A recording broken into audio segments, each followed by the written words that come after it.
Langsung ke langsung tampilkan saja ke bagian apa. Baik. Bismillahirrahmanirrahim. Assalamualaikum warahmatullahi wabarakatuh. Waalaikumsalam. Waalaikumsalam warahmatullahi wabarakatuh. Pertama-tama, marilah kita panjatkan puji syukur kepada Allah Subhanahu wa taala karena berkat limpahan rahmat dan hidayahnya sehingga pada kesempatan hari ini kita diberi kesehatan serta kesempatan untuk melaksanakan rutinitas kita sebagai siswa pasca sarjana dalam ini diskusi perkuliahan. Salawat beserta salam tak lupa pula kita kirimkan kepada Muhammad bin Abdullah bin Abi Thalib Rasulullah Shallallahu Alaihi Wasallam yang merupakan suri teladan bagi kita semua. Dia yang menyebarkan Islam sehingga kita mengenal Islam sebagaimana Islam yang dikenal pada hari ini dan sebelum-sebelumnya. Untuk mengefisienkan waktu,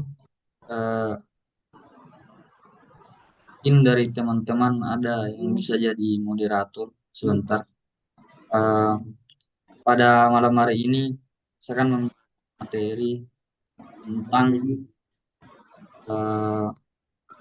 dinasti Abbadiyah. Langsung perkembangan Islam di masa Bani Abbadiyah. Langsung ke bagian A, Pak Farid. Hasan langsung bab 2.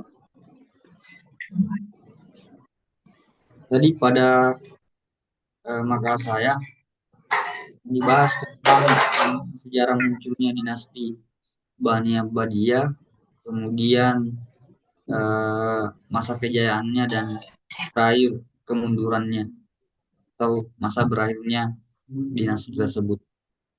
Jadi pertama awal mula munculnya dinasti Bani Abbadiyah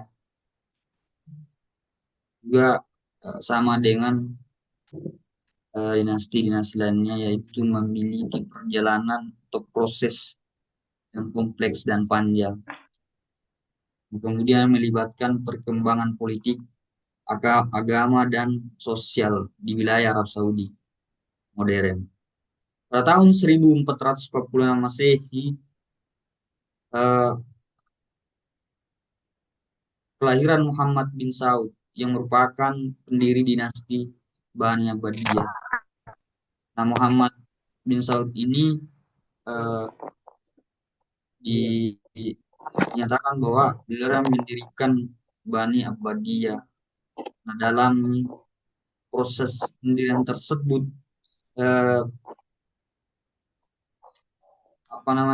Muhammad bin Saud mencoba melakukan aliansi dengan para pemimpin Wahabi pada masa itu, sehingga munculnya Bani Abbadiyah itu menjadi salah satu tujuan untuk menggerakkan gerakan Wahabi itu. Lanjut ke bagian B, Pak Muhammad Farid.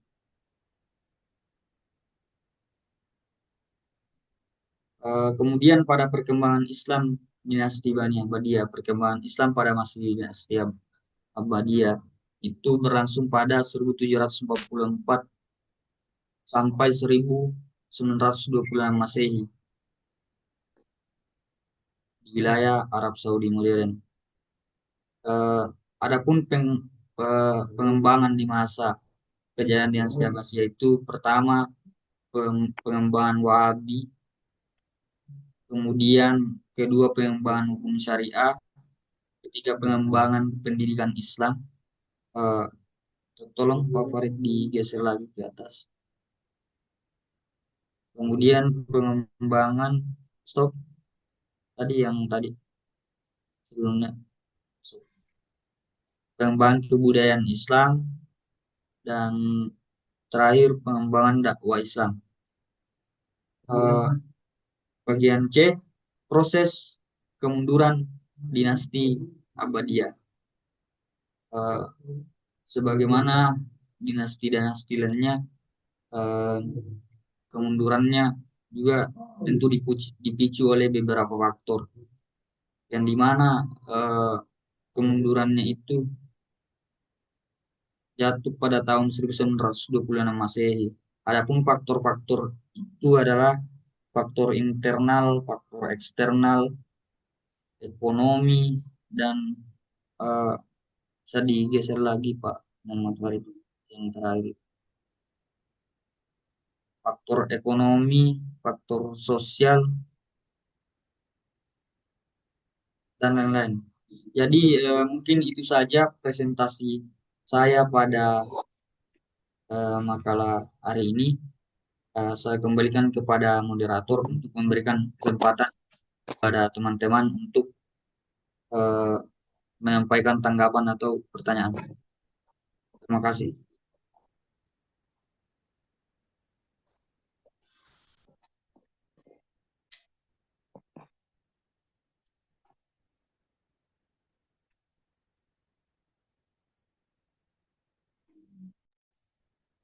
Mungkin saya jadi moderator di Ya, silakan izin. Pak Talib, silakan. Jadi itulah tadi presentasi dari saudara Arjun Marendeng. Bagi teman-teman yang mau menanggapi makalah tersebut atau mau bertanya, memberikan saran, kami persilahkan.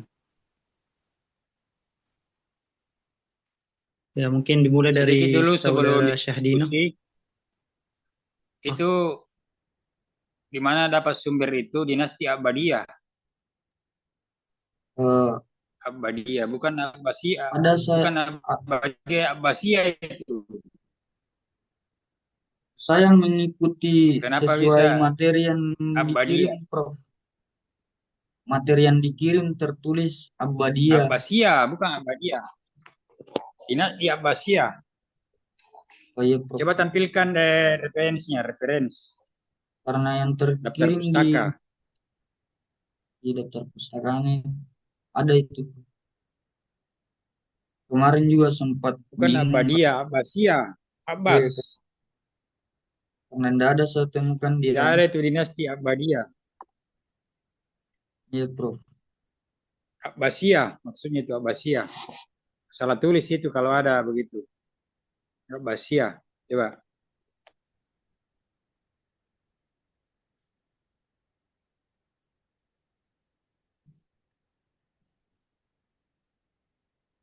Dari situ Abbasiyah.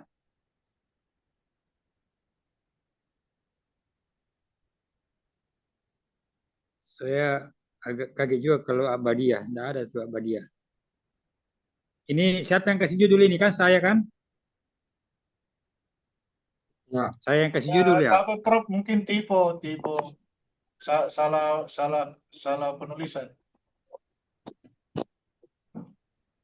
Salah tulis itu. tapi saya Abbasiyah itu yang benar. Abbasiyah. tapi saya sesuai Ya. yang ditulis di grup, Prof. Ya. Coba lanjut. Oh iya, Abbasiyah ya. Lanjut saja. nanti saya revisi lagi, Prof. Makalahnya, Prof. Tapi moderator silakan dilanjut. Baik, untuk teman-teman yang mau bertanya, memberikan sanggahan atau saran, kami persilahkan.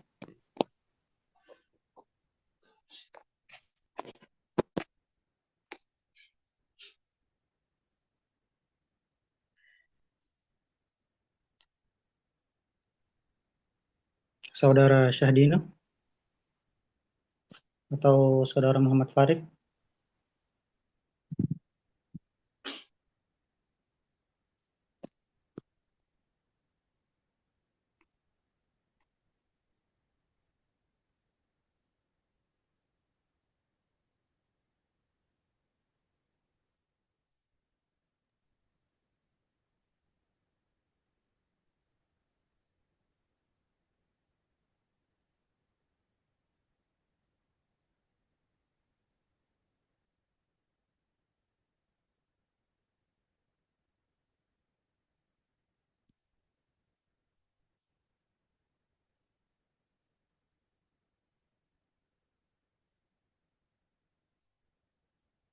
Ya, mungkin saya duluan Pak Talif. Oh ya, silahkan. Ya, untuk Pak Arjun, yang ingin saya tanyakan terkait dinasti Abbasiyah, menyangkut legitimasi dan pragmatisme eh, yang mengemuka pada masa dinasti Bani Abbasiyah. Sebagaimana kita ketahui bahwa Daulah Bani Abbasiyah itu didirikan atas klaim legitimasi teologis politik yang berakar pada keturunan Nabi Muhammad melalui paman beliau Abbas, dan retorika pemulihan ajaran Islam dari keduniawian Bani Umayyah. Namun di satu sisi khilafah Abbasiyah mencapai puncak kejayaannya di Baghdad justru dengan menerapkan sistem administrasi eh, Persia Sasanian dan merekrut elit militer Turki yang non-Arab. Jadi pertanyaannya, bagaimana pragmatisme politik khilafah ini dalam mengintegrasikan unsur-unsur non-Arab yang awalnya menopang kekuasaannya, yang kemudian secara inheren menggerus dasar legitimasi teologis dan ideologisnya sendiri, sehingga mempercepat desentralisasi dan munculnya dinasti-dinasti tandingan seperti Buwaihid dan Fatimiyah. Sekira kan Pak Talib dan Pak Arjun. Baik, terima kasih atas pertanyaannya. Sebelum saya lemparkan kembali ke pemateri, mungkin teman-teman yang bertanya dan yang akan bertanya mungkin bisa ditulis pertanyaannya di kolom chat supaya kalau teman-teman yang lain dan Pak Prof mau menambahkan bisa dilihat pertanyaannya. Eh, Baik, bagaimana Saudara Arjun, mau dilanjut ditampung dulu pertanyaannya atau langsung Langsung dijawab? langsung jawab saja, moderator.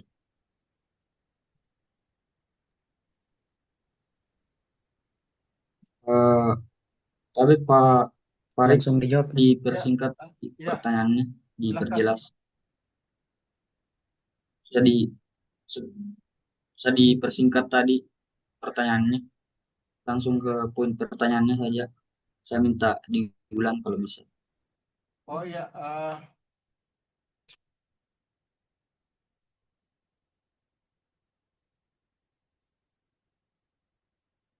jadi pertanyaannya itu terkait legitimasi dan pragmatisme yang muncul pada masa dinasti Bani Abbasiyah, di mana dinasti Abbasiyah itu lahir dari akar keturunan Nabi Muhammad. Jadi Abbas itu pamannya Nabi.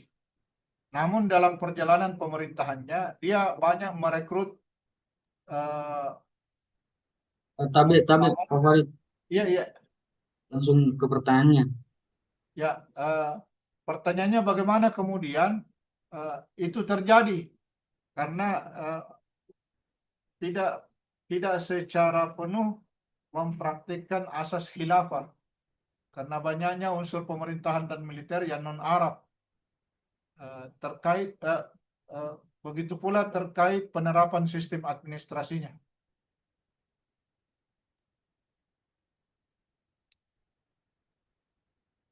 Pertanyaannya saya eh, tulis di kolom chat ya. Oke, moderator bisa saya langsung jawab.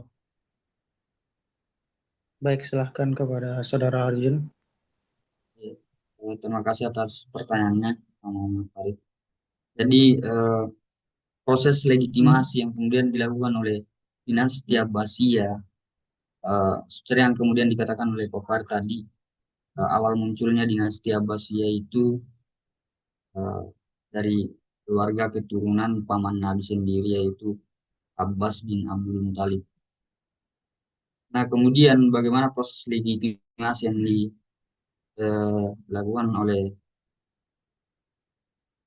Abbas bin Muhammad Saud itu adalah dalam makalah saya sebutkan bahwa di awal-awal untuk melancarkan legitimasi tersebut itu adanya bentuk aliansi terhadap eh, pemimpin-pemimpin Wahabi. Ada di bagian A itu saya sebutkan. Jadi itu salah satu bentuk yang kemudian dilakukan oleh eh, dinasti Abbasiyah dalam hal ini untuk melancarkan legitimasi tersebut. Mungkin sekian moderator, saya kembalikan. Baik, sebelum kita mempersilahkan teman-teman yang bertanya, saya kembalikan ke penanya. Apakah masih ada yang mau ditanggapi? Oh, oke, saya Saudara kira. Farid.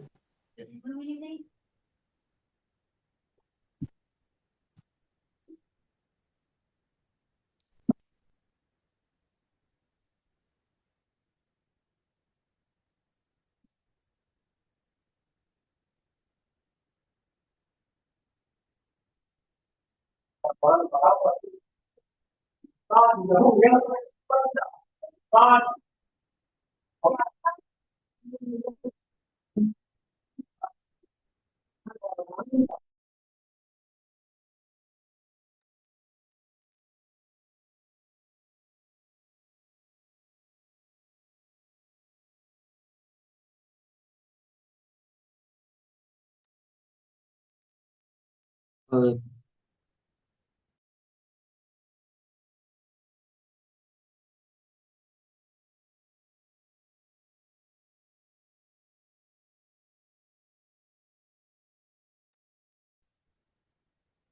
Baik, mungkin lanjut, Di.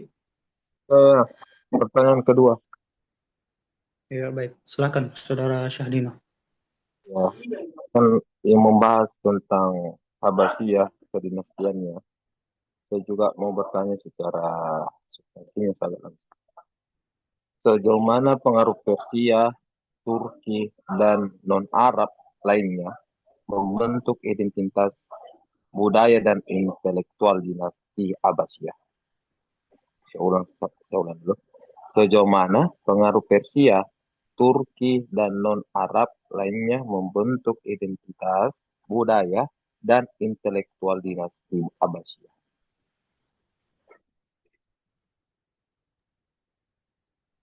Baik, bagaimana Saudara Arjun? Sudah ditangkap pertanyaannya? iya, sudah moderator.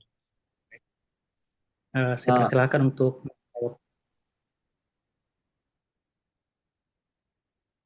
Oh iya, terima kasih.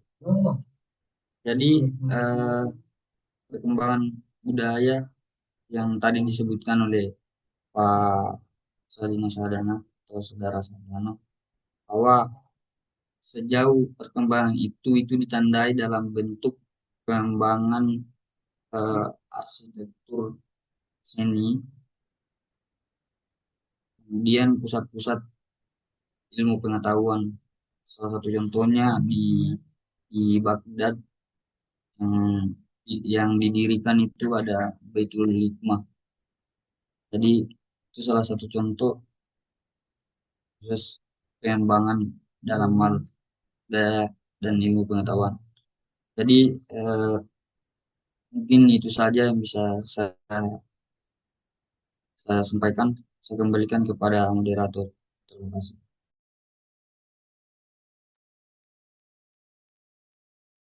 baik, terima kasih atas jawabannya. Seperti biasa, kita kembalikan ke penanya dulu. Siapa tahu masih ada tanggapan atau sanggahan.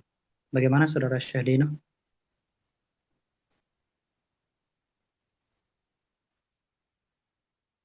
Oke, bisa. Terima kasih. Saudara Syahdino? Ya, terima kasih.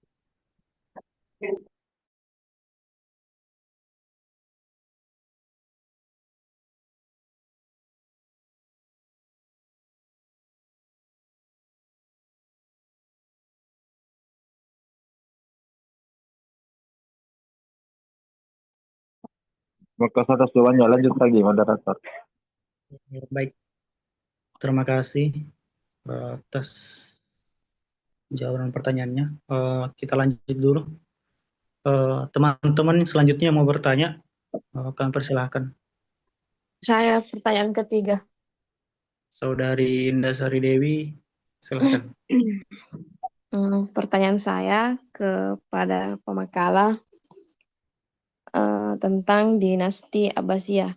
Dinasti Abbasiyah menjadi pusat kebudayaan dan ilmu pengetahuan Islam. Dinasti Abbasiyah didirikan oleh Abu Albas As-Safa setelah menggantikan dinasti Umayyah. Nah, pada masa dinasti Abbasiyah tercapai peradaban Islam yang begitu gemilang dan mencapai puncak kejayaan Islam. Pertanyaan saya, apakah kejayaan dinasti Abbasiyah merupakan kemajuan kebudayaan atau peradaban Islam? Saya kira itu untuk pertanyaan ketiga. Terima kasih. Kedengaran, Bagaimana, Ji? Saudara Arjo? Kedengaran, Ji, Pak Arjo? Iya, iya, jelas. Baik. Saya persilakan ke pemateri menjawab pertanyaan dari saudara.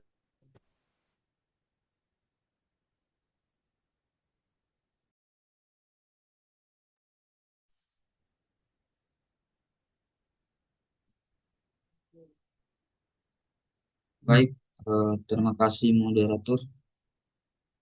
Jadi, nah, sepertinya jaringan talib ini kurang bagus.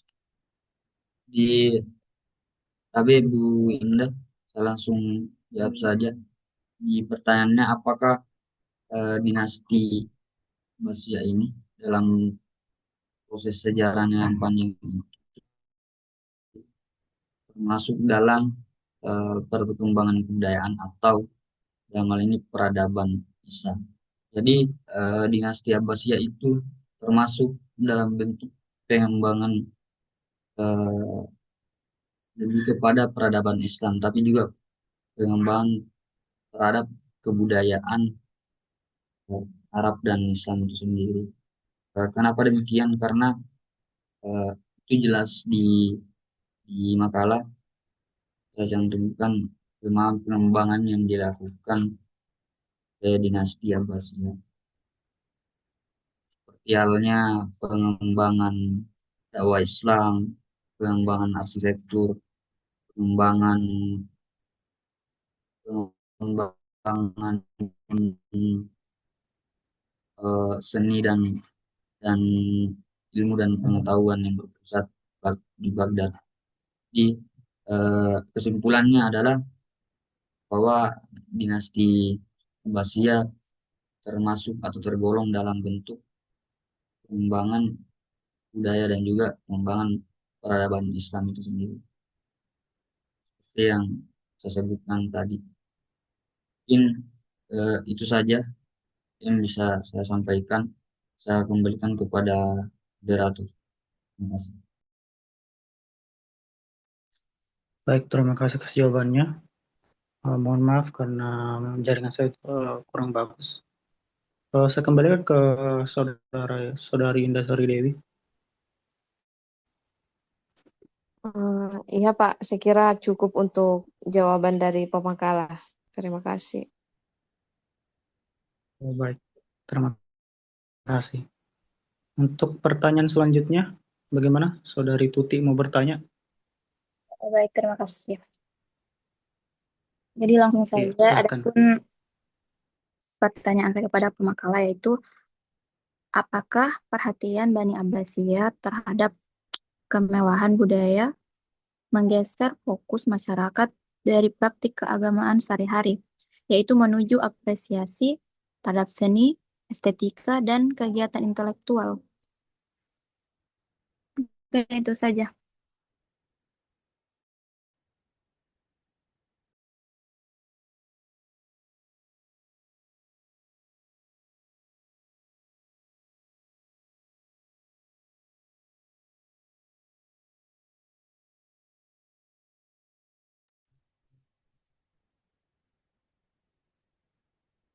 Baik, mungkin karena moderator sepertinya jaringannya kurang baik. Mungkin saya saja yang ambil alih sebagai moderator nanti.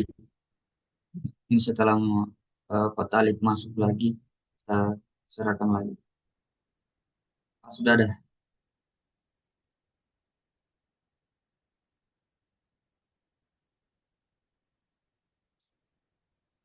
Tapi moderator sudah baik dengan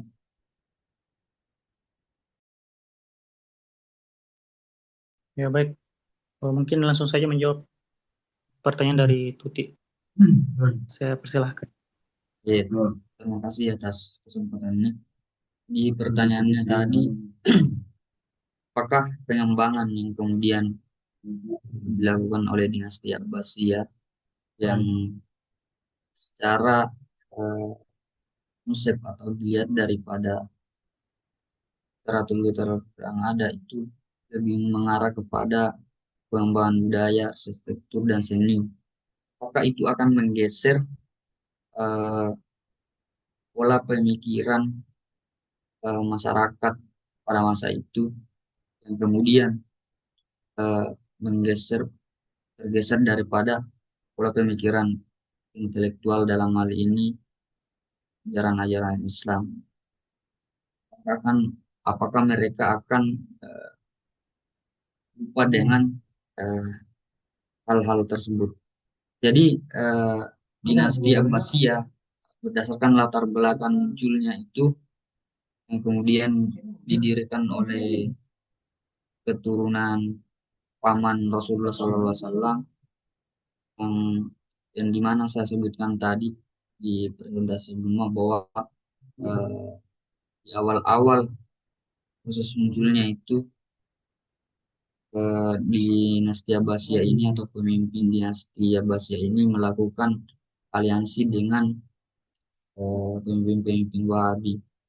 Nah, meskipun dalam masa kejayaannya terdapat eh, lebih banyak hal dalam hal ini terhadap pengembangan budaya dan arsitektur, tapi itu tidak akan menggeser pemikiran daripada eh, ajaran-ajaran Islam itu sendiri. Karena kenapa demikian? Karena eh, itu dipahami eh, salah satu tujuan daripada berdirinya dinasti Abbasiyah itu juga dipengaruhi oleh eh, Wahabi. Yang dimana Wahabi eh, sebagaimana saya pahami itu bahwa Wahabi itu adalah eh, satu gerakan yang kemudian eh, merupakan gerakan Islam yang mencoba untuk eh, bagaimana agar ajaran Rasulullah SAW itu murni adanya tanpa adanya praktik lain. Mungkin eh, itu saja yang bisa saya sampaikan. Saya kembalikan kepada moderator. Terima kasih.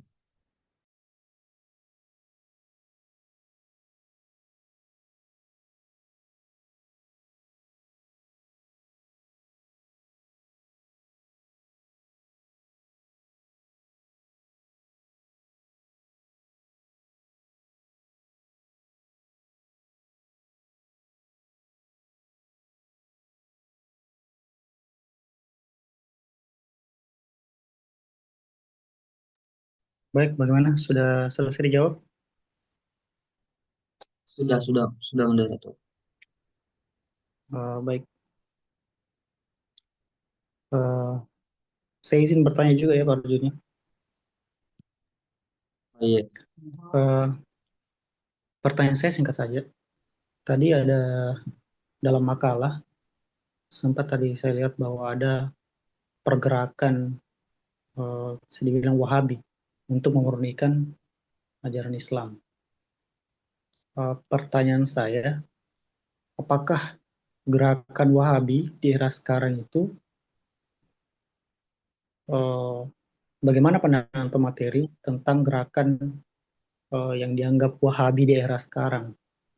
Apakah itu masih relevan untuk disebarkan atau bagaimana? Begitu. Sekian. iya, terima kasih moderator. Tadi pandangan saya terkait Wahabi khususnya di Indonesia itu seperti yang saya sebutkan tadi bahwa dari pengertian dari tujuannya saja Abi itu eh, dari segi tujuan sudah benar bahwa untuk meluruskan atau memurnikan ajaran Islam itu sendiri.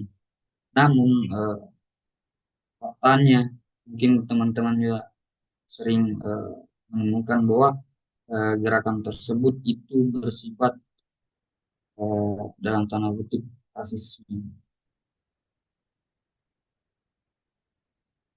Itu rasis ketika ada di wilayah negara-negara yang kemudian memakai sistem demokrasi seperti Indonesia. Apalagi di lingkungan negara-negara minoritas Islam itu sendiri.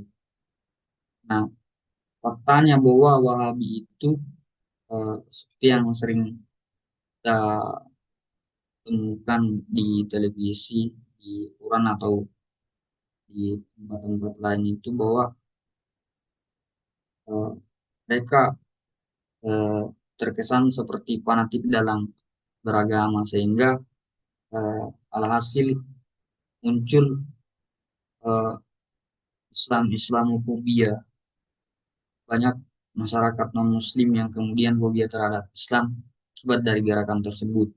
Jadi pandangan saya terhadap Wahabi itu eh, boleh saja dilakukan, tapi itu dalam wilayah tertentu, eh, tidak dalam lingkup negara. Nah, itu dapat menjadi eh, keresahan atau problem internal dan eksternal satu bangsa. Jadi mungkin itu saja yang bisa saya sampaikan. Saya kembalikan kepada moderator. Terima kasih.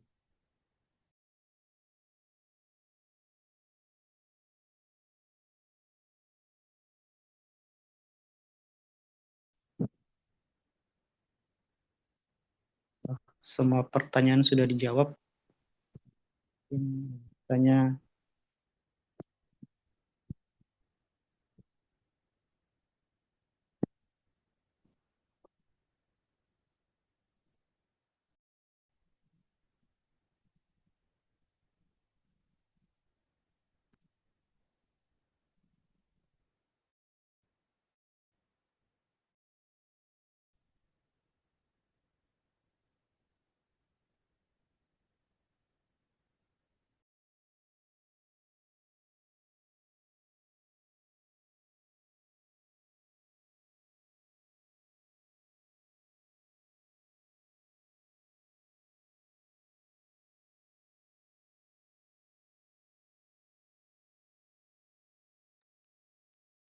permisi Prof, sudah terjawab semua pertanyaan dari teman-teman. Ya, baik. Jadi tadi telah didiskusikan tentang dinasti Abbasiyah ya oleh siapa? Arjun Marende ya. Ya, Prof. Kalau Arjun Marende ini dari mana? Dari Kepulauan Pantai, Prof. Dari Tator, bukan? Bukan. Asalnya? Kepulauan. Pulau, Prof. Oh iya, karena Kepulauan Pantai. pulau apa? Pulau Kodingaring ya? Bukan Ya. jauh lagi, Prof. Pulau apa namanya di situ? Ada pulau itu yang dekat dengan Kalmas. Ya, di Kalmas. Apa namanya? Liukang ya? Ya, Liukang Liukang Kalmas. Tupabiring atau Liukang Kalmas? Liukang Kalmas. Kalmas ya? Ya. Yang sudah dekat dengan Banjarmasin ya, Kalimantan Selatan. Ya. Jadi sekarang berdomisili di sana? Domisili di Perintis sekarang. Oh, tugasnya sebagai apa? Kerja sebagai apa? Belum kerja lagi, Prof. Baru pindah. datang, baru cari dia sebentar S1-nya di mana? di UIN Fakultas angkatan Adab. 2020 Fakultas Adab, jurusan yang Jurusan? sama, jurusan sejarah Jurusan peradaban. Iya. Kalau Muttalib tadi moderator dari mana? Sama. Kalau Sama. asal Prof dari Majene Prof. Majene, kota Majene. Iya, Sulbar. Iya Prof. Iya. Kalau Pari Wajidi? Pari Wajidi dari mana?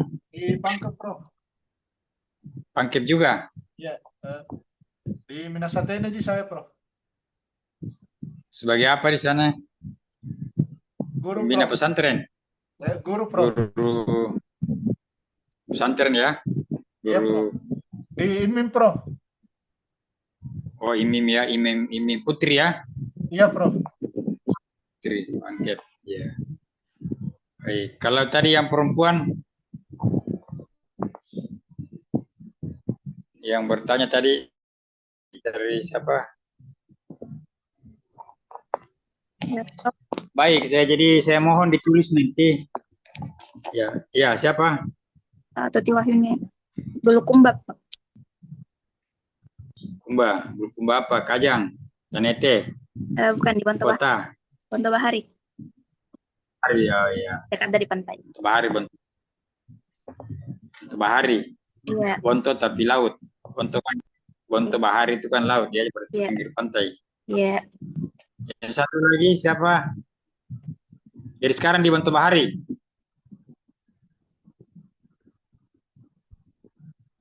Di Makassar.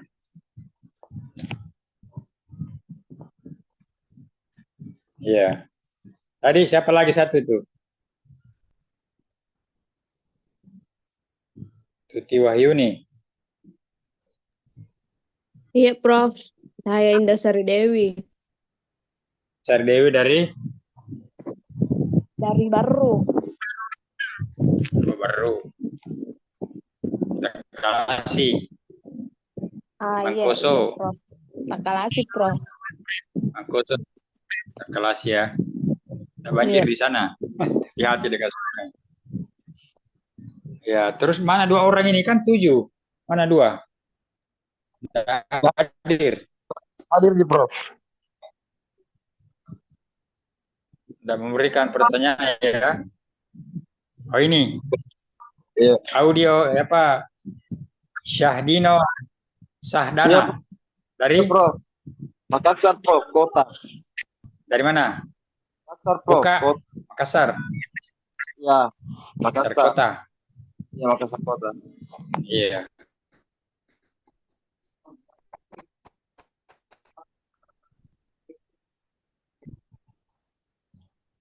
Satu lagi, siapa lagi satu? 6 orang Prof dalam satu kelas ini Prof. Oh iya, 7 berarti saya dengan SP7 tadi dia.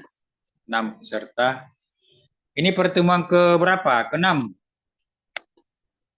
Baru kedua, Prof. Baru Ke materi berapa? Kedua? baru materi kedua, Prof. Iya. Kedua ya. Iya. Baik ya, jadi tadi pemateri telah banyak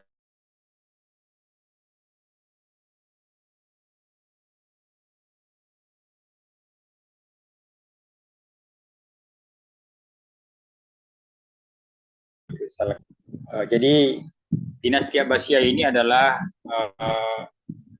merupakan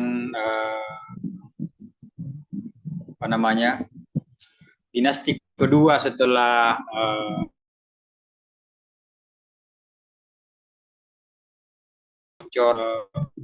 kerajaan, ya, kerajaan berlangsung secara turun temurun oleh keturunan mereka. Jadi dinasti Abbasiyah ini berlangsung lebih kurang 6 abad, 600 tahun. Ya.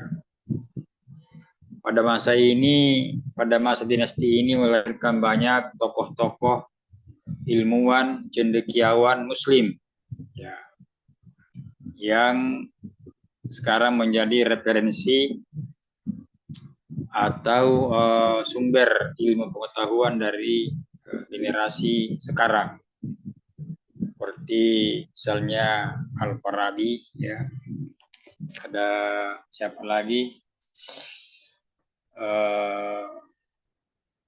banyak ilmuwan yang lahir pada masa dinasti Abbasiyah ini, ya, yang berlangsung lebih kurang 600 tahun. Tapi dia juga seperti halnya dengan dinasti Muawiyah atau Amawiyah mengalami pasang surut, mengalami kehancuran, bahkan mengalami kehancuran dan terpecah belah. Itu diakibatkan dua faktor. Ada faktor internal dan ada faktor eksternal. Faktor dari luar dan faktor dari dalam. Ya. Sebagai faktor, salah satu contoh dari faktor dalam itu adalah mengalami kemerosotan ekonomi dan banyaknya pejabat-pejabat yang korup. Ya. Korup. Kemudian faktor internal atau eksternal adalah dari luar, banyaknya dinasti-dinasti kecil yang muncul, ya. Jadi banyak dinasti yang keluar dari dinasti baru dan membentuk kekuatan, dan itu menjadi ancaman bagi dinasti Abbasiyah, lalu ya mengalami kehancuran akhirnya, ya. Soalnya kalau kita mau cerita masalah Bani Abbasiyah ini panjang sekali, ya, banyak sekali yang membahas, banyak sekali bahasannya, dari perkembangannya, struktur pemerintahan dan penguasa-penguasanya, ya. Di situ ada Al-Ma'mun yang paling berjasa dalam pengembangan kedokteran dan ilmu-ilmu sosial yang lainnya. Disayangkan